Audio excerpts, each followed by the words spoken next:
Gracias a todos por acudir en esta tarde lluviosa, como decía Alberto, a hablar de agua, a este lugar pues emblemático.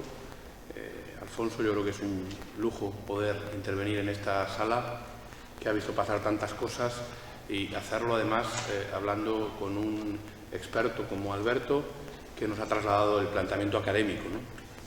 Y bueno, con las personas que estáis hoy aquí también del ámbito de la agricultura, del medio rural, de Castilla-La Mancha, de España a nivel nacional, muchos representantes de organizaciones aquí presentes. Bueno, yo creo que es una oportunidad de tener un debate interesante entre todos. Además de agradecerte a ti, Alfonso, como presidente de la sección de Ciencia y Tecnología del Ateneo, la invitación para participar en esta jornada y poder expresarme y bueno, plantear un punto de vista diferente, ¿no?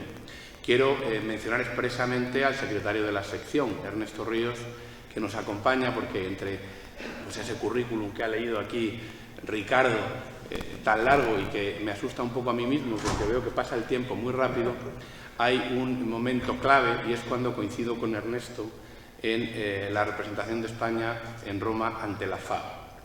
Y Ernesto me da la oportunidad de hacer muchas cosas y en parte gracias a esas cosas que él me ofrece en su momento, pues estoy aquí yo hablando hoy de agua. Y dicho esto, voy a hacer una intervención distinta a la de Alberto, lógicamente, porque bueno, pues que mi ámbito no es el académico, ¿no? Pero voy a intentar dejar algunas ideas encima de la mesa de lo que es el agua en Castilla-La Mancha, de lo que es el agua en nuestro país, de las posibilidades que ofrece. El título de esta jornada es el agua y el desarrollo económico, pero el agua es mucho más que todo eso, evidentemente, ¿no? Y yo creo que, además, la celebración de esta jornada hoy, justo el día antes de que se celebre el Día Mundial del Agua, que hoy, en este caso, en este año 2022, lleva por título Aguas subterráneas, hacer visible lo invisible, así ha querido la ONU que nos fijemos y que pongamos nuestra atención en el agua en este año en concreto, pues yo creo que nos permite hacer un análisis completo. Porque entre las cosas incluso que Alberto nos trasladaba en su exposición y saltándome un poco lo que yo pretendía también contar, porque creo que es bueno que lo que les ofrezca nos permita el debate, el agua también es la que tenemos en el subsuelo. Esto lo sabemos muy bien en Castilla-La Mancha. Me ha sorprendido mucho, igual que decía Alfonso en su intervención, la sorpresa que le causaba que bueno, pues la sequía no va a generarnos un gran problema. A mí me ha sorprendido más los mapas de Castilla-La Mancha y en las diferentes planificaciones hidrológicas la aparente mejora del estado de muchas partes de las cuencas, en la parte alta sobre todo, en la mayor parte de las cuencas que atraviesan Castilla-La Mancha, ¿no? Porque en realidad estamos en este momento, si no lo saben ustedes, pues es importante que lo conozcan, en un momento de planificación hidrológica, muy cerca de alcanzar, no sé si un acuerdo, no sé si un consenso, no sé si una posición entre todos en un país tan complejo como el nuestro, para planificar el agua del futuro cuenca por cuenca. Esta es una tarea que tiene encomendada el Ministerio para la Transición Ecológica y el Reto Demográfico, pero en la cual trabajamos de manera muy intensa las comunidades autónomas. Y en Castilla-La Mancha, pues esto tiene una trascendencia enorme porque es la región de España con mayor número de cuencas en su territorio, 7. En la provincia de Guadalajara hay trocitos que pertenecen a las cuencas del Ebro o del Duero, por ejemplo. Tenemos la cuenca del Guadalquivir en Ciudad Real y Albacete, la cuenca del Guadiana, las cuencas del Júcar y el Segura y la cuenca del Tajo. En definitiva, tenemos una complejidad, como ustedes se pueden imaginar, tremenda y además vivimos en una comunidad autónoma extremadamente seca. Me ha sorprendido también que en los últimos 100 años no haya cambiado la tendencia de las precipitaciones en nuestro país, pero en todo caso partimos de una situación de extrema sequía, podemos decir. En el conjunto del país, el dato que yo he extraído de las publicaciones que he consultado para preparar esta jornada es de 684 milímetros al año de precipitaciones. En el caso de Castilla-La Mancha son 518 milímetros al año. Pero hay un dato muy importante a efectos de cuenca, y sobre todo efecto de aguas subterráneas, que es lo que la ONU sobre lo cual nos llama la atención en este año 2022. Las aportaciones al sistema. Las aportaciones al sistema en el conjunto del país son de 219 milímetros año y en Castilla-La Mancha las aportaciones al sistema son de 88 milímetros año, es decir, extremadamente bajas. Esto, bueno, pues nos pone ante la tesitura de la dificultad que tiene la planificación hidrológica en un contexto en el que las aportaciones a las cuencas hidrográficas, cuando los acuíferos además se consideran en muchos casos sobreexplotados o en mal estado cuantitativo o cualitativo, como se dice ahora, bueno, pues la dificultad de planificar, la sensación de sequía permanente. Esa es una realidad. Es una realidad, a lo mejor, del ámbito más político, como decía Alfonso cuando me presentaba, pero yo creo que también es una percepción ciudadana por las limitaciones al uso del agua que son aparentemente cada vez mayores. Nuestro país es extraordinariamente complejo, pero para que se hagan una idea o una foto rápida, les diré que Castilla-La Mancha es un trozo muy grande de España. Son 80.000 kilómetros cuadrados, es la tercera región en superficie. Es una región muy poco poblada, 2 millones de habitantes, 2,1 millones de habitantes aproximadamente. Y es prácticamente la última, la antepenúltima, igualada con la penúltima región en densidad de población. Muchos municipios de la región, de los 919, tienen menos de 500 habitantes. ¿Por qué les digo esto? Porque esto es muy relevante a la hora de planificar las políticas del agua. En realidad, todas las políticas. No es lo mismo dar servicio a una población muy concentrada que dar servicio a una población muy dispersa. Y esto también pasa con el agua. El agua son muchas cosas. Hablamos de la perspectiva económica, pero la perspectiva económica está íntimamente ligada con la cuestión ambiental. Y no podemos olvidarlo. El agua es garantía de futuro en la medida en que seamos capaces de garantizar esa calidad del agua que Alberto nos planteaba en su exposición. Y esto es muy difícil, cuesta mucho dinero. Nosotros lo sabemos bien. Uno de los 3 pilares en los que se apoya la política del agua en Castilla-La Mancha, en lo que estamos en este momento absolutamente implicados, es precisamente garantizar la depuración de las aguas, la correcta depuración de las aguas. Tenemos en nuestro país un problema tremendo en materia de depuración de aguas residuales. No solamente es un problema en Castilla-La Mancha, nosotros tenemos problema con depuración, pero otros lugares lo tienen más todavía.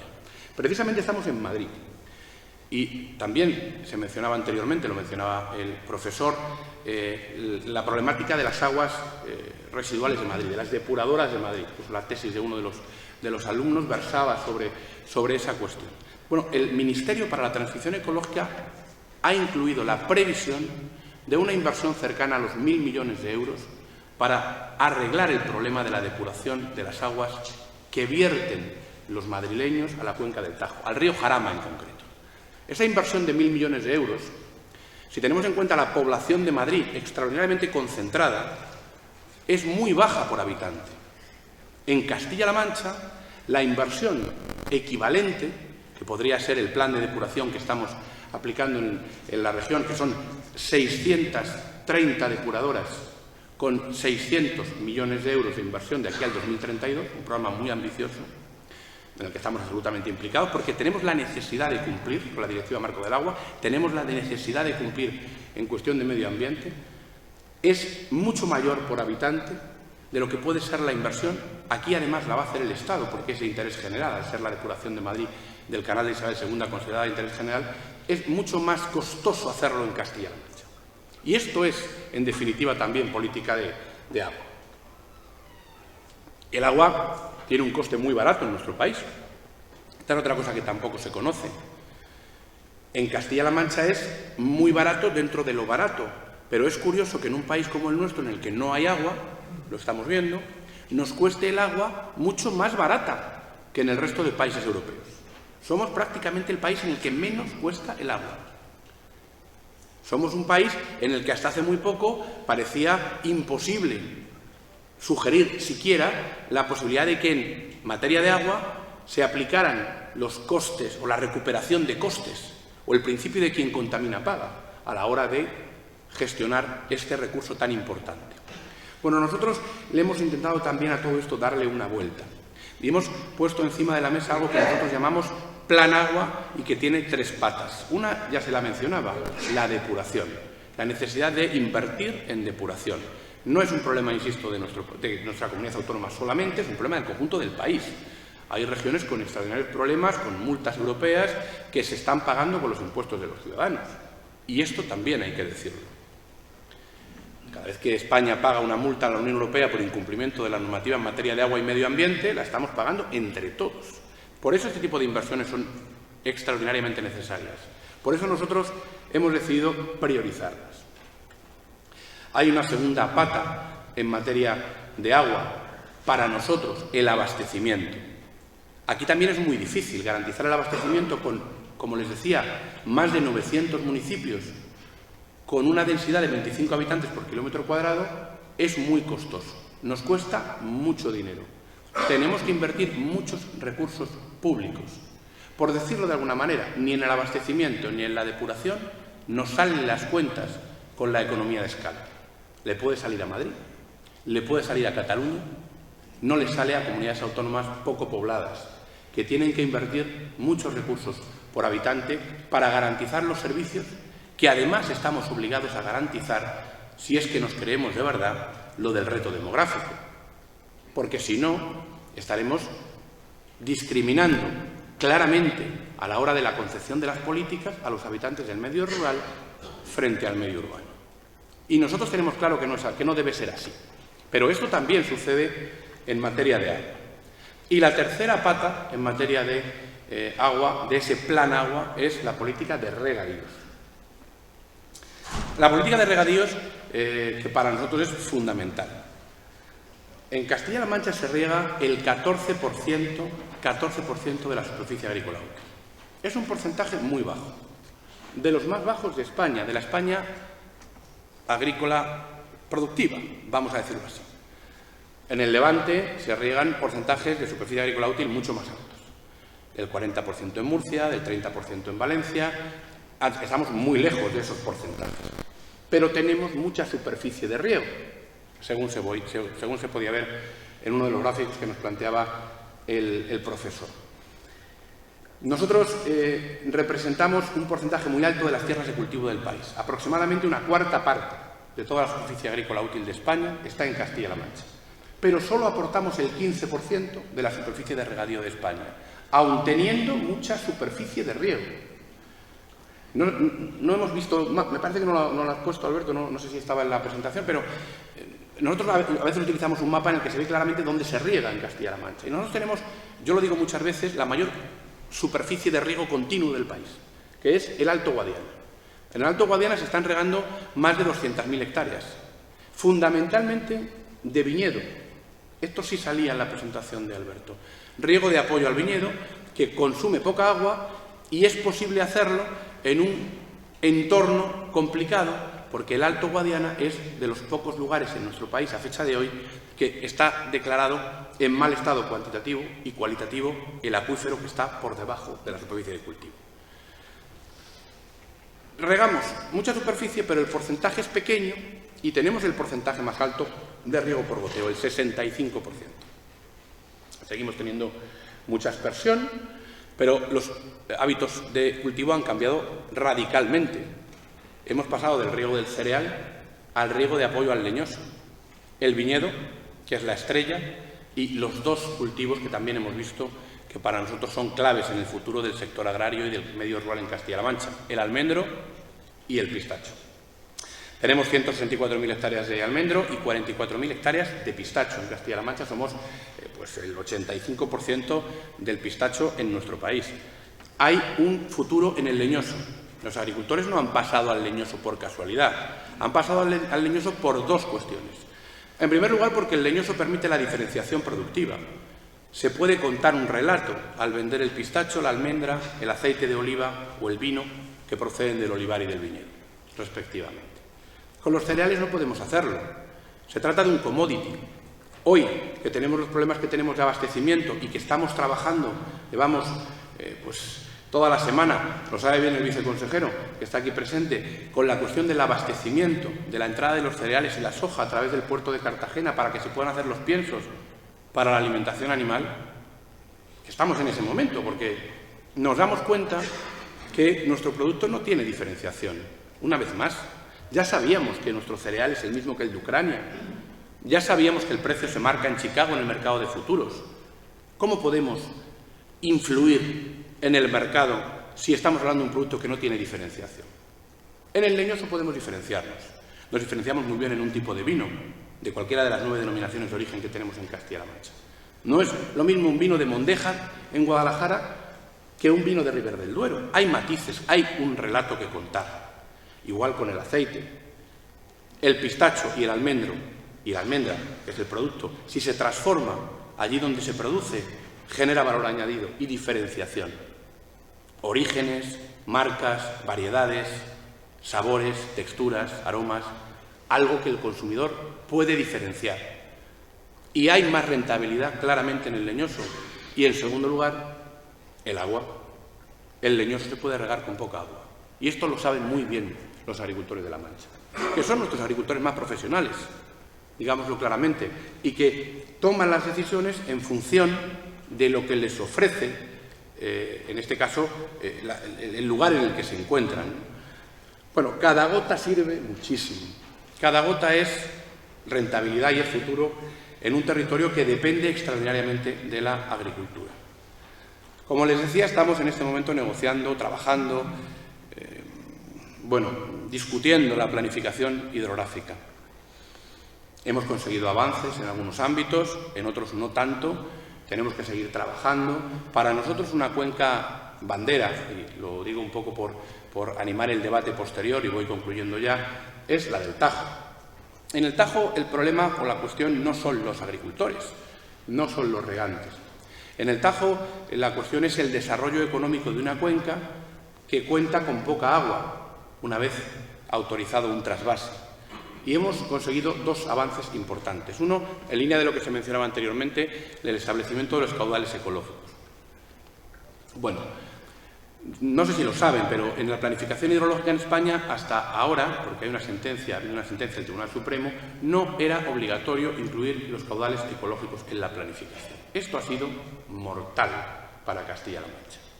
Ahora ya se incluyen los caudales ecológicos. Hay una sentencia del Supremo que da la razón a aquellos que recurrieron, entre otros el Gobierno de Castilla-La Mancha, y es necesario incluir los caudales ecológicos mínimos de una cuenca a la hora de planificar esa cuenca. Y en el Tajo se da la paradoja de que el río Jarama, con las aguas residuales de Madrid, que yo les decía al inicio, se une al Tajo cerca de Toledo, una vez que el Tajo ha pasado por Aranjuez, en la Comunidad de Madrid.